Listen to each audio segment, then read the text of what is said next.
Let's talk about some elections in New York, some exciting breakthroughs. Yes. The first out trans people have been elected in New York as Democratic district leaders. This is a small unpaid office. There's a big list of them.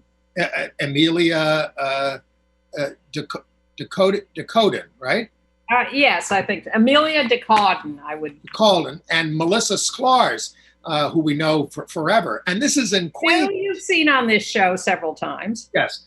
Now, the first out gay district leader in elected official in New York was a district leader, Ken Sherrill, in 1977. But these are the first transgender folks.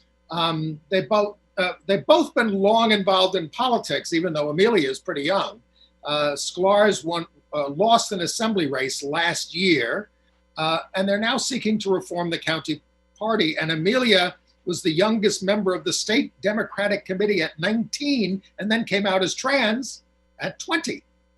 So they're both elected district leaders in Queens, along with out gay Zachariah Boyer.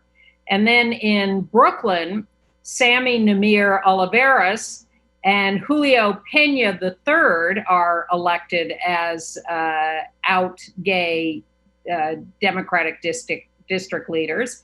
And in the Bronx, Justin Westbrook Lowry, also a new Democratic out gay district leader. We're just taking over. And, we talk about Queens, and of course it used to be Archie Bunker territory, but it's now, of course, produced AOC, Alexandria Ocasio-Cortez. And wasn't she wonderful this week, taking on sexism in the Congress and seeing those words, her words, printed on the front page of the New York Times was a landmark.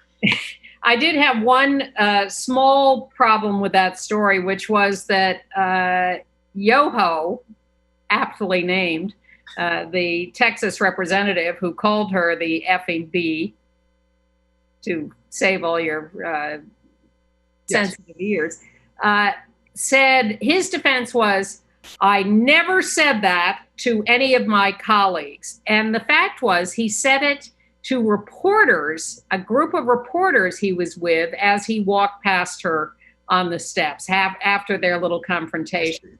So his out is to deny saying that to his colleagues, and people who don't know better would think he's denying having said it at all. But in fact, he is not denying having said it.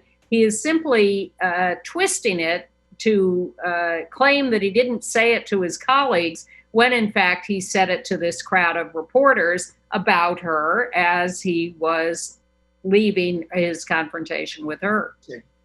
We're kind of bearing the headline on the elections because, there were lots of new progressives and Democratic Socialists of America types, replacing longtime incumbents. And one of them is Jabari Brisport.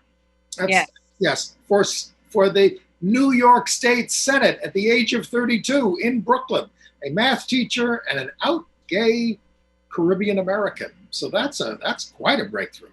It's enormous. And of course, now Richie Torres has been officially confirmed as the Democratic congressional candidate in the Bronx after heroically overcoming Ruben Diaz Sr., the legendary homophobe.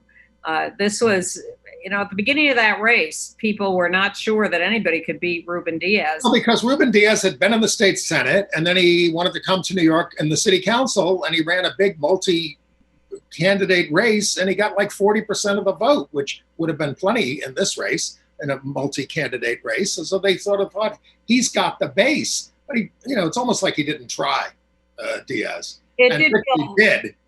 It did feel a little like that, but it also was that finally, towards the end, the other candidates started to coalesce around Richie, and he picked up enough support, if not all the support, that he could win that race. So he and Mondaire Jones are expected to go to Congress as the first out gay, Black, and Afro-Latinx men in Congress. Richie tweeted Mondaire, looking forward to causing good trouble with you, my brother.